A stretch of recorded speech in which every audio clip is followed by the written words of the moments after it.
بسم اللہ الرحمن الرحیم یسبح للہ ما فی السماوات و ما فی الارض. یہ تیسری مرتبہ یسبح آ گیا. ایک مرتبہ سورہ جمعہ میں، ایک مرتبہ سورہ حشر میں آ چکا تھا. یسبح لہ ما فی السماوات والارض، وما فی کے تکرار کے بغیر. دوسری مرتبہ سورہ جمعہ کے شروع میں، تیسری مرتبہ اتغاب. لہ الملک و لہ الحمد. اب یہ ساری چیزیں آ چکی ہیں سورہ حدید کے اندر. بادشاہی بھی اسی کی ہے، حمد بھی اسی کے لیے. وَهُوَ عَلَىٰ كُلِّ شَيْءٍ قَدِيرٌ، وہ ہر چیز پر قادر ہے. هُوَ الَّذِي خَلَقَكُمْ، اسی نے تمہیں بنایا ہے نا. فَمِنْكُمْ كَافِرٌ وَمِنْكُمْ مُؤْمِنٌ. تو کتنی عجیب بات ہے کہ تم میں سے کوئی مومن ہے کوئی کافر ہے. بنانے والا تو سب کا ایک ہے. سب کو مومن ہونا چاہیے، سب کو اس کا شکر گزار ہونا چاہیے، سب کو اس کے سامنے جھکنا چاہیے. لیکن واقعہ یہی ہے، هُوَ الَّذِي خَلَقَكُمْ، اس نے بنایا تم سب کو. فَمِنْكُمْ كَافِرٌ وَمِنْكُمْ مُؤْمِنٌ وَاللَّهُ بِمَا تَعْمَلُونَ بَصِيرٌ. اور جو کچھ تم کر رہے ہو اللہ دیکھ رہا ہے. اس میں بڑا ایک یوں سمجھیے کہ بڑی دھمکی ہے، اللہ دیکھ رہا ہے. یعنی یہ کہ جو بھی اس کی مخلوق میں سے اس کا کفر کرے پھر اس کے ساتھ وہ نمٹے گا اس سے. وَاللَّهُ بِمَا تَعْمَلُونَ بَصِيرٌ، ہم تمہیں دیکھ رہے ہیں، تمہاری حرکتیں ہماری نگاہ میں ہیں. کیا مطلب ہوتا ہے اس کا؟ خلق السماوات والارض بالحق، اس نے آسمان اور زمین پیدا کیے ہیں ایک پرپس کے ساتھ.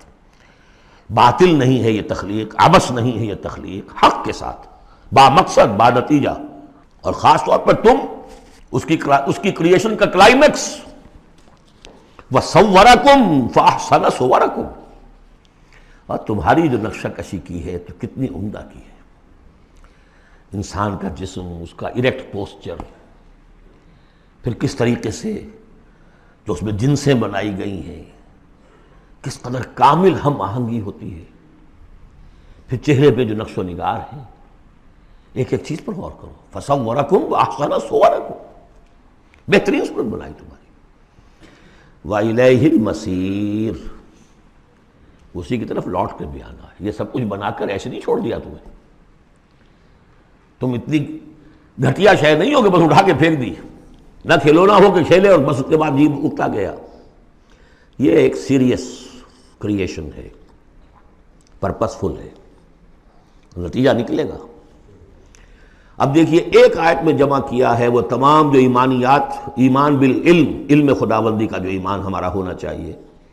آپ کو کئی آیتوں میں ملے گا قرآن میں بہت سے مقامات پر. یہاں ایک میں 3 ڈائمنشنز دی ہیں. یعلم ما فی السماوات والارض، ایک ڈائمنشن، وہ جانتا ہے جو کچھ آسمان میں ہے جو کچھ زمین میں ہے. کیا باقی رہ گیا؟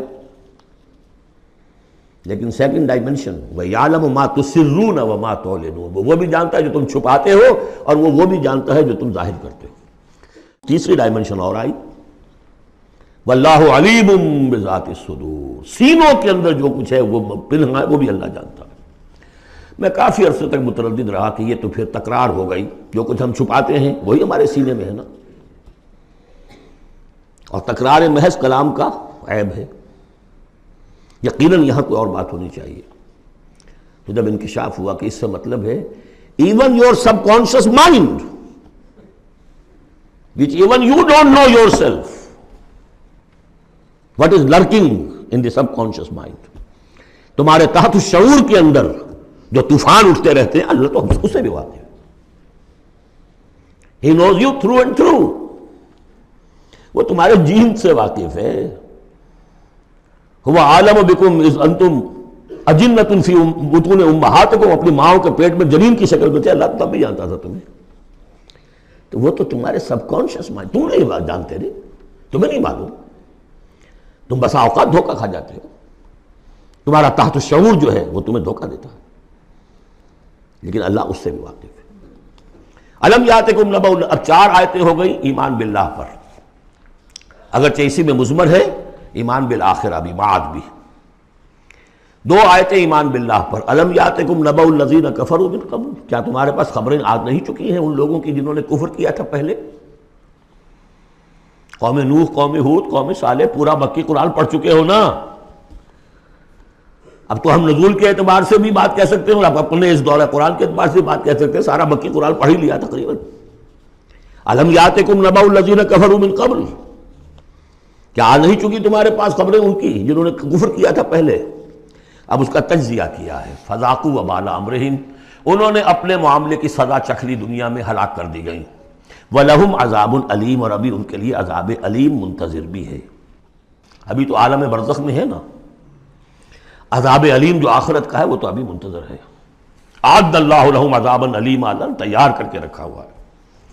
تجزیہ اگلی آیت میں، ذالک بأنہ کانت تأتیہم رسلہم بالبینات، یہ اس لیے ہوا کہ ان کے پاس ان کے رسول آتے رہے واضح نشانیاں لے کر، واضح نشانیاں، واضح معجزے بھی اللہ نے جس کو دیے۔ فقالوا، تو انہوں نے کہا اب بشر یہدوننا، کیا بشر انسان ہمیں ہدایت دیں گے؟ فکفروا، اس پر کفر کیا انہوں نے، وتولوا، اور رخ پھیر لیا، گردن موڑ لی۔ واستغنى اللہ، اللہ بھی غنی ہے، اللہ تو غنی ہے ہی ہے، واللہ غنی حمید، اللہ غنی ہے، حمید ہے۔ اللہ نے بھی کہا دفع ہو جاؤ، جدھر جانا جاؤ۔ اب یہاں آیا بہت باریک نکتہ، شاید آپ کو بھی وہ برا لگے، اچھا نہ لگے۔ دیکھیے، ایک ہی بیماری ہوتی ہے، وہ کبھی کسی شکل میں ظہور کرتی ہے، کبھی کسی شکل میں ظہور کرتی ہے۔ وہی کینسر ہے، اس کی کسی جگہ کا جا کر کوئی سیکنڈری بنے گی تو اس کی کچھ اور شکل ہو جائے گی، کسی اور ٹیشو میں کسی اور جگہ جائے گی تو اور شکل ہو جائے گی۔ بیماری یہی ہے کہ جب رسول آتے تھے تو لوگوں نے کہا یہ تو بشر ہیں، رسول کیسے ہو سکتے ہیں؟ سمجھ میں آ رہا ہے نا؟ یہی بیماری آئی بعد میں، جس کو رسول مان لیا، یہ بشر کیسے ہو سکتے ہیں؟ کوئی فرق ہے اس میں؟ وہاں بشر سامنے تھا، ہاتھ پاؤں والا، اس کا بیٹا ہے، اس کا پوتا ہے، اس کا پڑپوتا، ہم جانتے ہیں اس کو، کون ہے یہ وہی تو ہے نا، بشر سامنے تھا۔ بشریت کی بنا پر رسالت کا انکار، نبی کیسے ہو سکتا؟ اور جس نے نبی مان لیا، خدا بناؤ یا تو اس کو خدا کا بیٹا تو بناؤ کم سے کم، اور نہیں تو کم سے کم بشریت سے تو نکالو اس کو۔ ایک ہی مرض ہے، ایک ہی مرض ہے۔ آخر یہی کوئی تو وجہ ہے نا، قرآن کتنی دفعہ کہلواتا ہے، قل انما انا بشر مثلکم یوحی الی انما الہکم الہ واحد۔ آخری آیت ہے سورہ کہف کی، اے نبی کہیے، ڈنکے کی چوٹ کہیے کہ میں ایک بشر ہوں تمہاری طرح کا۔ ہاں وہی ہوئی ہے مجھ پر کہ تمہارا الہ تو ایک ہی ہے، اور وہ الہ اللہ ہے۔ فمن کان یرجو لقاء ربہ فلیعمل عملا صالحا ولا یشرک بعبادۃ ربہ احدا۔ البتہ ایک دوسری انتہا بھی ہمارے ہاں ہے، کچھ لوگوں نے اس نقطے کو ایمفیسائز کرنے کے لیے، جیسے ہم بھی کبھی کسی بات پر زور دینے میں کبھی کوئی لفظ ذرا مناسب سے ہٹ کر غیر مناسب لفظ ہم استعمال کر بیٹھتے ہیں۔ ہمارے بزرگوں سے بھی ہوا، کسی نے کہا بڑے بھائی بنا دیا، کسی نے کوئی اور مثال دے دی۔ ایسی بات بھی نہیں ہے۔ نبی کے بعض خصائص ایسے بھی ہیں کہ جو واقعتاً عام بشر کے نہیں ہیں۔ یہ حدیث بھی تو محمد رسول اللہ کی صلی اللہ علیہ وسلم، کہ جب آپ سے یہ شکایت کی لوگوں نے، حضور آپ صوم وصال رکھتے ہیں، ہمیں نہیں رکھنے دیتے، ہمیں منع کرتے ہیں آپ۔ صوم وصال یہ ہے کہ آج روزہ رکھا اور اس کو آج شام کو افطار نہیں کیا، پھر رات چل رہا ہے وہ روزہ، اگلا دن بھی، تو 2 دن کا صوم وصال ہو گیا، اگلی روز شام کو جا کے کھولا، یہ صوم وصال ہے۔ پھر 3 دن کا، 4 دن کا آپ تو رکھتے ہیں، ہمیں اجازت نہیں دیتے۔ فرمایا ایکم مثلی، تم میں سے کون مجھ جیسا ہے؟ ابھی تو عند ربی، میں اپنے رب کے پاس رات گزارتا ہوں، ہوا یطعمنی ویسقین، وہ مجھے کھلاتا پلاتا ہے۔ تو بعض پہلو ہے، نبی اپنی پشت سے بھی دیکھتا تھا صلی اللہ علیہ وسلم، ہم تو نہیں دیکھتے۔ تو خصائص ہیں۔ پھر نبی کو ساری سیر کرا دی گئی، آسمانوں کی، زمین کی۔ کہاں لے گئے؟ عند سدرۃ المنتہی، عندہا جنت المأوی، اذ یغشی السدرۃ ما یغشی، ما زاغ البصر وما طغی۔ تو یہ معاملہ بھی نہیں، لیکن بنیادی طور پر وہ انسان ہے، انسانی عواطف و میلانات بھی تھے۔ چوٹ لگتی تھی تو درد ہوتا تھا، زخم کا وار لگا ہے تو اس پہ سے خون کا فوارہ چھوٹا ہی چھوٹا ہے، بچہ فوت ہو رہا ہے تو آنکھوں میں آنسو آئے ہی آئے ہیں، کبھی بد دعا بھی نکل گئی ہے۔ کیف یہدی اللہ قوما خضبوا وجہ نبیہم بالدم، سب پڑھ چکے ہیں ہم یہ پورا قرآن مجید میں۔ لیکن یہ ہے کہ رسالت کا انکار بربنائے بشریت اور بشریت کا انکار بربنائے رسالت، یہ دونوں چیزیں غلط ہیں اور یہ ہم بدل ہیں۔ ذالک بأنہ کانت تأتیہم رسلہم بالبینات فقالوا بشر یہدوننا فکفروا وتولوا واستغنى اللہ واللہ غنی حکیم۔ اب ایک آیت میں آ رہی ہے ایمان بالآخرہ، زعم الذین کفروا، ذرا اس کے زور کا اندازہ کیجیے گا، زعم الذین کفروا ان لن یبعثوا، زوم ہو گیا ہے انہیں، غلط خیال ہو گیا ہے کہ وہ اٹھائے نہیں جائیں گے۔ قل، اب ذرا نوٹ کیجئے، بلا وربی لتبعثن ثم لتنبؤن بما عملتم، کہہ دو اے نبی کیوں نہیں، اور مجھے میرے رب کی قسم ہے۔ کون کھا رہا ہے قسم؟ محمد الرسول اللہ صلی اللہ علیہ وسلم۔ لتبعثن، تم لازماً اٹھائے جاؤ گے، ثم لتنبؤن بما عملتم۔ یہ اس پر جو خطبہ تھا حضور کا پہلا خطبہ جو آپ نے دیا ہے بنو ہاشم کو دعوت میں، وہ میرے کتابچے میں موجود ہے، دعوت اللہ اردو میں اور کال ٹو اللہ انگریزی میں، اس کا متن موجود ہے، وہ ہے کہ اس کی شرح ہے۔ واللہ لتموتن کما تنامون ثم لتبعثن کما تستيقظون ثم لتجزون بالاحسان واحسانا، واللہ لتموتن کما تنامون، خدا کی قسم تم سب مر جاؤ گے جیسے روزانہ رات کو سو جاتے ہو، ثم لتبعثن کما تستيقظون، جیسے روزانہ صبح کو بیدار ہو جاتے ہو ایسے اٹھا لیے جاؤ گے قیامت کے دن، ثم لتحسبن بما تعملون، پھر تمہارا حساب کتاب لیا جائے گا جو تم نے عمل کیا ہے، ثم لتجزون بالاحسان احسانا وبالسوء سوءا، پھر بدلہ ملے گا بھلائی کا بدلہ، برائی کا بدلہ، وانھا لجنۃ ابدا او لنار ابدا۔ قل بلا وربی لتبعثن ثم لتنبؤن بما عملتم وذلک علی اللہ یسیر، اور یہ اللہ پر بہت آسان ہے۔ 7 آیتیں پوری ہو گئیں، 4 ذات و صفات، 2 رسالت، 1 آخرت۔ اب سنیے، فآمنوا باللہ، یہ فا بہت اہم ہے یہاں پر، بس ایمان لاؤ اللہ پر اور اس کے رسول پر، والنور الذی انزلنا، اس نور پر جو ہم نے نازل فرمایا، واللہ بما تعملون خبیر، جو کچھ تم کر رہے ہو اللہ اسے باخبر ہے۔ اب یہاں دیکھیے ریورس ہو جائے گا آرڈر، ریشو پروپورشن۔ اب یہاں ایک آیت میں اللہ اور اس کے رسول کا ذکر آ گیا، اور اس میں بھی واللہ بما تعملون خبیر کے اندر آخرت کا ذکر ہے، اللہ باخبر ہے، تو اللہ کے پاس یہ ساری خبریں اس نے رکھی ہوئی ہیں، کوئی ریسرچ کوئی تھیسس لکھنا ہے اس کو تمہیں سزا دینے کے لیے۔ لیکن اب 2 آیتیں آ رہی ہیں شاندار آخرت کے لیے، یوم یجمعکم لیوم الجمع ذالک یوم التغابن، جس دن کہ وہ جمع کرے گا تمہیں اس جمع ہونے والے دن، وہ ہے ہار اور جیت کے فیصلے کا دن۔ جو اس روز جیتا وہ جیت گیا، جو اس روز ہارا وہ ہار گیا۔ یہ دنیا کی ہار اور جیت کیا ہے؟ کچھ بھی نہیں۔ ایک ڈرامے کے اندر کوئی جیت گیا کوئی ہار گیا، نہ وہ جیت ہے اور نہ یہ ہار ہے۔ اصل جیتا وہ جو وہاں جیتا، اصل ہارا وہ جو وہاں ہارا۔ ذالک یوم التغابن، وہ ہے ہار اور جیت کے فیصلے کا دن۔ ومن یؤمن باللہ، جیت کس کی ہوگی؟ جو ایمان لائے اللہ پر، ویعمل صالحا، اور عمل کرے اچھے۔ اس کی تفصیل کچھ آگے آ جائے گی کیا کیا عمل کرنے ہیں۔ یکفر عنہ سیئاتہ، اللہ تعالیٰ اس سے اس کی برائیوں کو دور کر دے گا، ویدخلہ جنات تجری من تحتہا الانہار، اور ان باغات میں داخل کرے گا جن کے دامن میں ندیاں بہتی ہوں گی، خالدین فیہا ابدا، وہ رہیں گے اس میں ہمیشہ ہمیش۔ ذالک الفوز العظیم، یہ ہے بڑی کامیابی۔ والذین کفروا وکذبوا بآیاتنا اولئک اصحاب النار خالدین فیہا، اور جو لوگ انکار کریں گے اور تکذیب کریں گے ہماری آیات کی، وہ ہوں گے جہنمی اور رہیں گے اس میں ہمیشہ ہمیش، وبئس المصیر، اور یہ برا ٹھکانہ ہے۔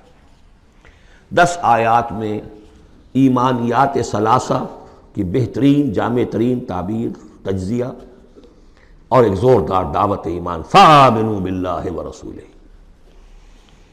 اب جو 8 آیات ہیں 5 میں اب ثمرات ایمانی۔ پہلا ثمرہ کیا ہے؟ ما صاب من مصیبت الا باذن اللہ ومن یؤمن باللہ یہد قلبہ واللہ بکل شیء علیم۔ اگر اللہ پر ایمان حقیقت میں دل میں پیدا ہو گیا تو تمہیں معلوم ہے کہ پتہ تک جنبش نہیں کر سکتا جب تک کہ اللہ کا اذن نہ ہو۔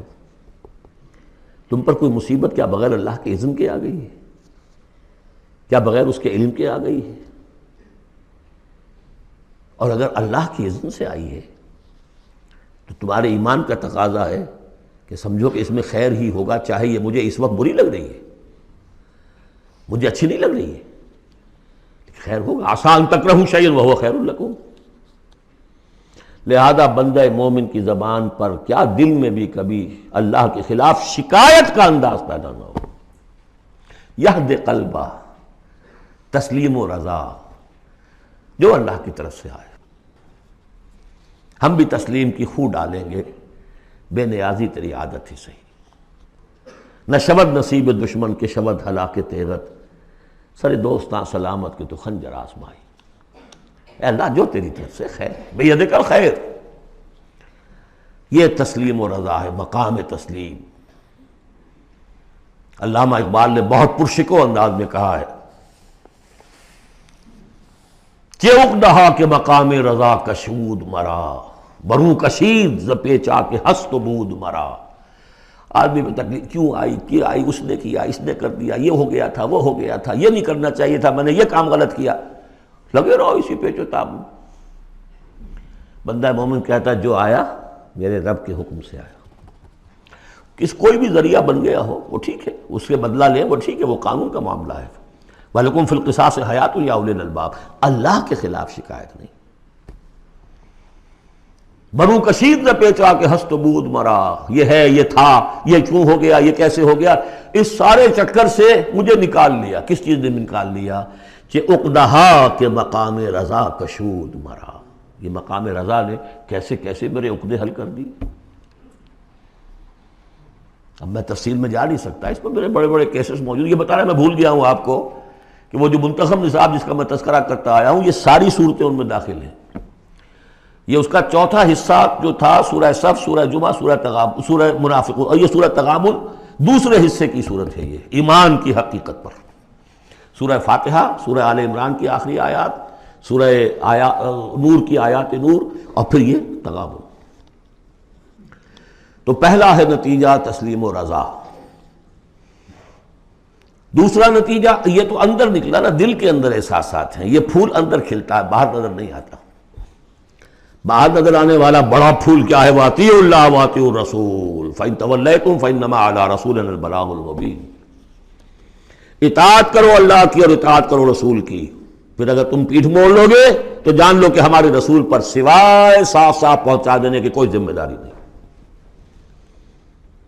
باقی تمہیں خود جواب دہی کرنی پڑے گی۔ اس نے پہنچا دیا، اس نے حکم بتا دیا، اللہ کا یہ حکم ہے۔ وَأَحَلَّ اللَّهُ الْبَيْعَ وَحَرَّمَ الرِّبَا۔ تم پڑے رہو اپنے الجھنوں میں اور اشکالات میں، انما البیع مثل الربا، لیکن احل اللہ البیع وحرم الربا، اللہ نے حلال کیا ہے بیع کو، حرام کیا ربا کو۔ ہو آر یو، یہ ہو آر یو سے مجھے وہ شعر بھی یاد آ گیا ہے جو مقام تسلیم و رضا پر کہا ہے اکبر الہآبادی نے۔ رضائے حق پہ راضی رہ، یہ حرف آرزو کیسا یوں ہو جائے۔ اچھا تم اللہ کو سکھا رہے ہو، یو وانٹ ٹو ٹیچ ہم آرزو، رضائے حق پہ راضی رہے، یہ حرف آرزو کیسا، خدا خالق، خدا مالک، خدا کا حکم تو کیسا، ہو آر یو، تو وہی ہو آر یو، اللہ نے فیصلہ کیا ہے یہ حرام ہے یہ حلال ہے۔ تم اللہ کو مانتے ہو کہ نہیں؟ نمبر ایک۔ رسول کو مانتے ہو کہ نہیں؟ نمبر دو۔ قرآن کو مانتے ہو کہ نہیں؟ نمبر تین۔ پھر کوئی دلیل نہیں، نو آرگیومنٹس، آئیدر اوبے اور گو اوے، تیسرا راستہ کوئی نہیں۔ وَأَطِیعُوا اللَّهَ وَأَطِیعُوا الرَّسُولَ فَإِن تَوَلَّیْتُمْ فَإِنَّمَا عَلَىٰ رَسُولِنَا الْبَلَاغُ الْمُبِینُ اللَّهُ لَا إِلَٰهَ إِلَّا هُوَ وَعَلَى اللَّهِ فَلْيَتَوَکَّلِ الْمُؤْمِنُونَ۔ پھر ایک پھول اندر جو کھلا ہے، دل میں کھلے گا، ذہن میں کھلے گا، توکل۔ اللہ ہی وہ ہے کہ جس کے سوا کوئی الہ نہیں، اس کی مرضی کے بغیر کوئی چیز جنبش نہیں کر سکتی۔ تمہارے کیے کیا ہو جائے گا؟ کچھ نہیں ہوگا۔ تمہارا کام ہے اپنی سی محنت کر کے نتیجہ اللہ پر۔ سارے وسائل موجود ہو تب بھی یہ نہ سمجھنا کہ یہ کام میں کر سکتا ہوں۔ گاڑی ہے، آج ہی ٹیوننگ بھی کرائی ہے، اس کے ٹینک بھی فل ہے، سب کچھ ٹھیک ہے، میں صبح ضرور جاؤں گا، نہیں جا سکتے۔ جب بھی یہ کہو گے ایمان سے دور ہو گئے۔ وَلَا تَقُولَنَّ لِشَيْءٍ إِنِّي فَاعِلٌ ذَلِكَ غَدًا إِلَّا أَن يَشَاءَ اللَّهُ۔ کبھی مت کہنا کہ یہ کام میں کل ضرور کروں گا، مگر انشاءاللہ کے ساتھ، اللہ چاہے گا تو ہوگا ورنہ نہیں۔ اور سارے تمہارے پاس وسائل ہیں، تم کہو گے فتح ہی فتح ہے اب تو وہ حال ہو جائے گا جو غزوہ حنین میں ہوا تھا۔ اذ اعجبتکم کثرتکم، 12,000 کی تعداد، اور ایسی بھگدڑ مچی کہ چند 100 آدمی رہ گئے۔ یہ بھی بڑی محنت کر کے سید سلیمان ندوی صاحب نے کھود کریٹ کے نکالے ہیں کہ 300-400 آدمی تھے۔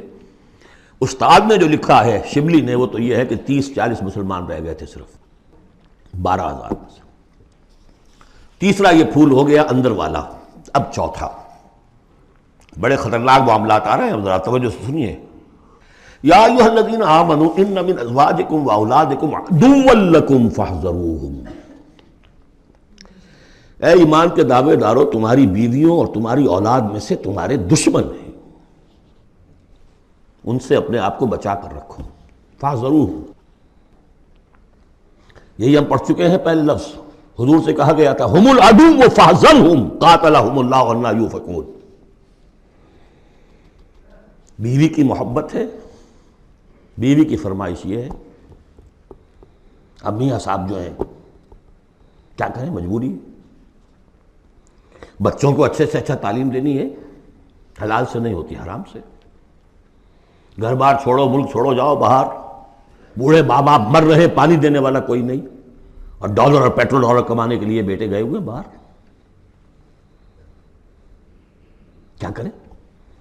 مکان بنانا ہے، یہ کرنا تھا، وہ شروع کی تھی، کوٹھی شروع کی تھی، وہ ابھی تک مکمل نہیں ہوئی ہے، وغیرہ وغیرہ۔ اور کہیں اگر اللہ نے توفیق دے دی ہے دین کی طرف بڑھنے کی اور کام کرنے کی، تو سب سے پہلے تو آڑے آتی ہے عام طور پر بیوی۔ دماغ خراب ہوا آپ کا، وہ بھی تو بڑا دیندار ہے، آپ سے زیادہ لمبی داڑھی ہے اس کے، وہ تو ساری رشوتیں بھی لیتا ہے اور یہ بھی کرتا ہے وہ بھی کرتا ہے، آپ ہی بڑے دیندار بن کر آ گئے۔ ناشتے پہلے ہوتے تھے پراٹھوں کے اور انڈوں کے، اور اب مل رہی ہے سوکھی روٹی، ظاہر بات ریزنٹمنٹ تو ہوگی۔ ان من ازواجکم واولادکم عدوا لکم فاحذروہم، یہ بالکل الٹی باتیں ہیں ہمارے تصورات کے بالکل برعکس۔ انقلابی تحریک کے اعتبار سے 100% ہر چیز فٹ بیٹھتی ہے، وہ تصور نہ ہو تو یہ ساری باتیں جو ہیں یہ ایسی منتشر ہو جاتی ہیں، انمل بے جوڑ سی ہیں۔ یا ایھا الذین آمنوا ان من ازواجکم واولادکم عدوا لکم فاحذروہم، لیکن اس کے ساتھ ہی دیکھیے بیلنس کیا ہے، یہ میرے نزدیک قرآن مجید کے اعجاز کا ایک بہت اہم مقام ہے، جہاں ایک طرف یہ بتا دیا چوکس رہو، چوکنے رہو، سانپ کی طرح ہوشیار رہو، بیوی اور اولاد کی محبت تم سے کوئی غلط کام نہ کرا لے، لیکن یہ بھی نہیں کہ گھر کو آپ میدان جنگ بنا لیں، بلکہ معاف کرو، بخش دو، ساتھ یہ بھی ہے بیلنس کا ہے۔ وَإِن تَعْفُوا وَتَصْفَحُوا وَتَغْفِرُوا، 3 الفاظ آ رہے ہم معنی، اگرچہ معنی مختلف ہے۔ عفو کہتے ہیں کسی کو ڈھیل دینا، داڑھی کے لیے بھی آیا ہے حدیث میں اعفوا اللحیٰ، داڑھیاں چھوڑو، داڑھیوں کو بڑھاؤ۔ عفو کے معنی ایک تو پکڑ لیا فوراً چھوڑو، ڈھیل دو۔ تصفحوا، کبھی کبھی ایسا بھی ہو کہ کوئی غلطی ان کی دیکھی اور ذرا دیکھی اندیکھی کر دی، چہرہ اپنا پھیر لیا، اسے پتہ ہی نہ چلے کہ دیکھا ہے، ابا جان نے دیکھا ہے یا شوہر نے دیکھا ہے، کیونکہ ہر بات پر پکڑیں گے اگر آپ تو ضد بھی پیدا ہو جائے گی، کسی وقت جو ہے ایک نیگیٹو سائیکالوجی ڈیولپ ہو جائے گی۔ وَتَغْفِرُوا، تغفروا بخش دینا، یعنی جیسے کہ مغفر جو ہے سر کو ڈھانپ لیتا ہے، ڈھانپ دینا ان کی غلطی کو۔ وَإِن تَعْفُوا وَتَصْفَحُوا وَتَغْفِرُوا فَإِنَّ اللَّهَ غَفُورٌ رَحِيمٌ، تو اللہ بھی تو غفور اور رحیم ہے نا۔ تم چاہتے ہو کہ نہیں، جیسے سورہ نور میں آیا تھا کہ اے ابو بکر تم نے اپنے اس بھانجے یا اپنے عزیز مستح کا جو ہے جو مدد کرتے تھے روک دیا ہے، کیا تم نہیں چاہتے کہ اللہ تمہیں معاف کرے؟ اگر تم چاہتے ہو اللہ تمہیں معاف کرے تم بھی اس کو معاف کرو۔ وَإِن تَعْفُوا وَتَصْفَحُوا وَتَغْفِرُوا فَإِنَّ اللَّهَ غَفُورٌ رَحِيمٌ۔ اب یہ آ گیا، دیکھیے پہلے ایک انڈیویجول، ایک مرد مومن، اس کی زندگی میں 2 پھول اندر کھلے، ایک باہر والا پھول جو ہے وہ گوبھی کا پھول ہے بہت بڑا، اندر والا ہے تسلیم و رضا توکل، اور باہر والا جو ہے اطیعوا اللہ واطیعوا الرسول، وہ تو ظاہر بات ہے کہ پورے دین کے اوپر جو ہے وہ محیط ہو گیا جو بھی حکم ہے۔ لیکن اب اس کے بعد ایک فرد کے گرد سب سے پہلا حلقہ کیا ہے؟ اس کی اولاد اس کا گھر. ان من ازواجکم واولادکم عدوا لکم، یہ تمہارا ایٹیچیوڈ ہونا چاہیے اپنے گھر میں. ایک طرف تو وہ جو طبعی محبتیں اللہ نے ڈالی ہوئی ہیں، کہیں وہ تم سے تمہاری منزل کھوٹی نہ کرا دیں، کہیں دین کے راستے پر بڑھنے سے رکاوٹ نہ بن جائے. ہوشیار رہو، فاحذروہم، ان سے بچو. لیکن ساتھ ہی ہے کہ گھر کی فضا کے اندر عفو درگزر. دوسرا انما اموالکم واولادکم فتنہ، جان لو تمہارے مال اور تمہاری اولاد تمہارے لیے فتنہ ہے، اسی پر تو ہم آزما رہے ہیں تمہیں. زین للناس حب الشہوات من النساء والبنین والقناطیر المقنطرۃ من الذهب والفضة والخیل المسومۃ والانعام والحرث. یاد ہے کہ نہیں سورہ آل عمران کی آیت؟ اللہ نے یہ محبتیں ڈالی ہیں، کبھی تو امتحان ہے، آزمائش ہے. یہ محبتیں ہی نہ ہو تو سب کے سبھی اللہ کے بندے بن جائیں. دیکھنا تو یہی ہے کہ تم کس کس چیز کو، کس کس ریزسٹنس کو، کس کس ہرڈل کو عبور کر کے آ سکتے ہو ہمارے پاس. انہی پتھروں پہ ہو کر اگر آ سکو تو آؤ. میرے گھر کے راستے میں کوئی کہکشاں نہیں ہے. جنت جو ہے وہ بہت ناپسندیدہ چیزوں سے گھیر دی گئی ہے. تو یہ اموال اولاد یہ تمہارے لیے فتنہ ہے. جانچے جا رہے. اولاد کو کیا بنانے کی فکر کی تھی تم نے؟ بندہ مومن بنانے کی فکر کی تھی یا ایک پیسہ کمانے والی مشین بنانے کی فکر کی تھی؟ اور اچھی طرح جان لیجئے، کسی شخص کے دل میں ایمان کتنا ہے اس کا اصل انڈیکس وہ یہ ہے کہ وہ اپنی اولاد کو کیا بنا رہا ہے. اس نے خود کتنا ہی بہروپ جو ہے وہ بنا بیٹھا ہو، بہت بڑا عالم دین اور مسند نشین اور بہت بڑا صوفی اور بہت بڑا مرشد، لیکن یہ دیکھیے اس نے اپنی اولاد کو کیا بنانے کی کوشش کی ہے. اس کا اصل جو باطن ہے وہ وہاں نظر آئے گا. ویلیوز جو اس کے اندر ہیں وہ وہاں نظر آئیں گے. اب آئی تیسری بات، انما اموالکم واولادکم فتنہ واللہ عندہ اجر عظیم. اللہ ہی کے پاس اجر عظیم ہے. اولاد سے بھی تم یہ نہ سمجھنا کہ تمہارے بڑھاپے کا سہارا بن جائے گا، یہ بھی کچھ پتہ نہیں. کیا پتہ یہی اولاد بڑھاپے میں ٹھوکریں بھی مارے. ٹھوکریں اگر پاؤں سے نہیں ماریں گے، زبان سے ماریں گے. سینہ تان کر کھڑے ہو کر کہیں گے، باتیں کریں گے، ابا جان کیا آپ باتیں کرتے ہیں، ڈکیا دوسری باتیں آپ کرتے ہیں، زمانہ بدل گیا، آپ کو کیا معلوم. لیکن اب آ رہا خلاصہ، فاتقوا اللہ ما استطعتم واسمعوا واطیعوا وانفقوا خیرا لانفسکم. اللہ کا تقوی اختیار حد امکان تک، اور سنو اور اطاعت کرو، سنو اور اطاعت کرو. اطیعوا الرسول تو پہلے آ چکا تھا، یہاں یہ کیوں کہا گیا ہے سوچا کبھی آپ نے؟ اس لیے کہ رسول کی اطاعت، رسول کے زمانے میں رسول کے نے امیر جس کو مقرر کیا اس کی اطاعت بھی ٹھیک ہے نہیں. من اطاعنی فقد اطاع اللہ ومن عصانی فقد عصى اللہ ومن اطاع امیری فقد اطاعنی ومن عصى امیری فقد عصانی. غزوہ احد میں اصل جو معصیت ہوئی تھی، نافرمانی ہوئی تھی، وہ کمانڈر کی ہوئی تھی، جہاں سے کہ تیر انداز ان کے حکم کے باوجود، روکنے کے باوجود چلے گئے تھے. کیسے سزا دی اللہ نے. پھر حضور کے زمانے میں تو حضور تھے، آئندہ کون ہوں گے؟ کوئی اللہ کا بندہ ہوگا جو پھر کھڑا ہو. من انصاری اللہ، جو دین کا ہی کام کرنے کے لیے داعی کھڑے ہوئے ہیں، دعوتیں ہیں. حسن بننا شہید کھڑے ہوئے، مولانا مودودی کھڑے ہوئے، مولانا الیاس صاحب کھڑے ہوئے، پچھلی صدیوں میں سید احمد بریلوی کھڑے ہوئے. لوگ کھڑے ہوتے رہیں گے. من انصاری اللہ، کون ہے جو میرے ساتھ ہاتھ بٹائے؟ اب آپ دیکھیے اس زمانے میں کون ہے. قبول کیجئے، فاسمعوا واطیعوا، پھر اس کا حکم سنیے اور مانیے. ڈسپلن پارٹی، ورنہ کیا ہوگا؟ کچھ بھی نہیں. عید آزاداں شکوہ ملک و دین اور عید محکومہ ہجوم مومنین. یہ 30 لاکھ کا ہجوم مومنین ہے جو حج میں ہوتا ہے. اگر یہ جماعت ایک ہوتی کسی ایک امیر کے نیچے 30 لاکھ کی، ایک امیر، عظیم الشان انقلاب. وانفقوا، اور خرچ کرو، خیرا لانفسکم، یہی تمہارے لیے، خود اپنے لیے بہتر ہے. لگا دو جو بھی کچھ دیا ہے. وہی دیکھیے جہاں پہ سورہ حدید، آمنوا باللہ ورسولہ وانفقوا مما جعلکم مستخلفین فیہ فالذین آمنوا منکم وانفقوا لہم اجر کبیر ومن یوق شح نفسہ فاولئک ھم المفلحون. اور جو اپنی جی کے لالچ سے بچا لیے گئے، بخل سے نجات پا گئے، وہی ہیں کہ جو اصل میں فلاح، آخری فلاح کو پہنچیں گے. ان تقرضوا اللہ قرضا حسنا، اگر تم اللہ کو قرض حسن دو یضاعف لکم، وہ تو اس کو تمہارے لیے دگنا کرے گا، چوگنا کرے گا، 700 گنا کرے گا، وَيَغْفِرْ لَكُمْ، اور تمہیں بخش دے گا۔ واللہ شکور حلیم، اللہ شکور بھی ہے، حلیم بھی ہے۔ شکور اتنا ہے کہ تم جو بھی کچھ کرتے ہو قدر کرتا ہے کہ میرے بندے نے یہ کیا میرے لیے، اور حلیم اتنا ہے کہ تم نہیں بھی دیتے تو فوراً تمہاری گردن نہیں ناپتا، حلیم الطبع ہے۔